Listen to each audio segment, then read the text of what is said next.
नमस्कार, मैं आसिफ पटना से डेमोक्रेटिक चरखा के लिए। पिछले दिनों सुप्रीम कोर्ट में एक सुनवाई के दौरान सरकार ने अपना पक्ष रखते हुए समलैंगिक विवाह एलजीबीटी कानून के खिलाफ में अपना स्टैंड रखा है, जिसमें सरकार ने ये माना कि ये कानून अगर शादी को लेकर के सरकार बनाती है या कोर्ट बनाती है तो ये भारतीय समाज में एक तरह का केओस क्रिएट हो सकता है और एक अशांति वाली व्यवस्था उत्पन्न हो सकती है। इसको सरकार ने हल्फनामे के जरिए बताया कोर्ट में।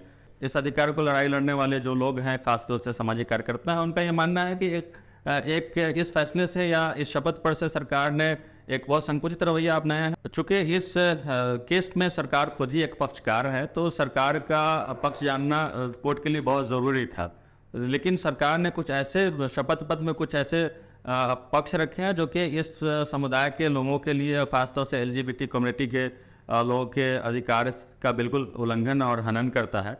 जैसे अगर उसमें हम बात करें कि ये रक्त देने के अधिकार का इन लोगों को मनाही की गई है, खासतौर से एलजीबीटी कम्युनिटी के जो लोग हैं वो रक्त नहीं दे सकते हैं।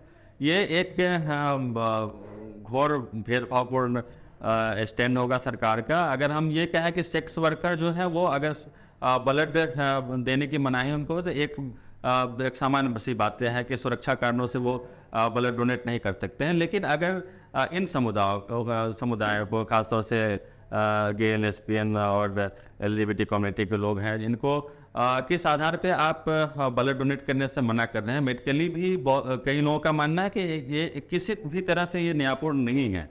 तो एक बहुत मेजर पॉइंट इस हल्फनामे में यह है कि सरकार ने यह माना कि ब्लड डोनेट नहीं कर सकते हैं। शादी का मसला एक अलग चीज़ है, जो कि पिछले कुछ दिनों पहले 2018 में एक वाद पे सुनवाई करते हुए सुप्रीम कोर्ट ने कहा था कि आईपीसी की धारा 377 को डिक्रिमिनलाइज किया जाता है। मतलब यह है कि सेम सेक्स के लोग आपस में अपनी सहमति से जो संबंध बनाते थे उसको आईपीसी की धारा में पहले अपराध की श्रेणी में शामिल किया गया था, लेकिन उस फैसले के बाद से सरकार ने इसको अपराध की श्रेणी से बाहर कर दिया। हालांकि वो आर्टिकल अभी भी आईपीसी में एग्जिस्ट करता है, खासतौर से पॉक्सो एक्ट या बाल यौन शोषण के मामले में उस केस को लगाया जाता है, लेकिन शादी की मान्यता उस वक्त भी नहीं दी गई थी। इसी केस को लेकर के बहुत सारे सामाजिक कार्यकर्ताओं ने, खासतौर से एलजीबीटी कम्युनिटी के जो अधिकारों की लड़ाई लड़ने वाले लोग हैं, उसने केस फाइल किया। केस का नाम है सुप्रियो चक्रवर्ती वर्सेस गवर्नमेंट ऑफ इंडिया। इसकी पिछली सुनवाई 13 मार्च को थी। 13 मार्च की सुनवाई में कोर्ट ने ये माना कि ये एक तरह से बहुत पेचीदा मसला है। इस पेचीदे मसलों को हमें लार्जर बेंच को भेजना चाहिए। तो इस वजह से इसको एक कॉन्स्टिट्यूशनल बेंच को भेजा गया है, जिसकी सुनवाई अगले अप्रैल माह में होगी। इस कोर्ट की अध्यक्षता या उसको हेड करने वाले जस्टिस चंद्रचूड़ हैं। चंद्रचूड़ के बारे में ऐसा माना जाता है कि कई सारे फैसले ऐसे दिए हैं जिससे वो उनके प्रगतिशील सोच का अंदाज़ा लगाया जाता है, या लोग मानते हैं कि प्रगतिशील फैसले देते रहे हैं। पिछले अगर हम उनके एक दो फैसले की बात करें तो नवतेज सिंह जौहर वाले केस में भी वही जज थे, और आधार और प्राइवेसी जैसे पुट्टू स्वामी का जो एक केस था जिसमें आधार के मामले में जो निजता का हनन हो रहा था, उसमें भी यही न्यायाधीश थे।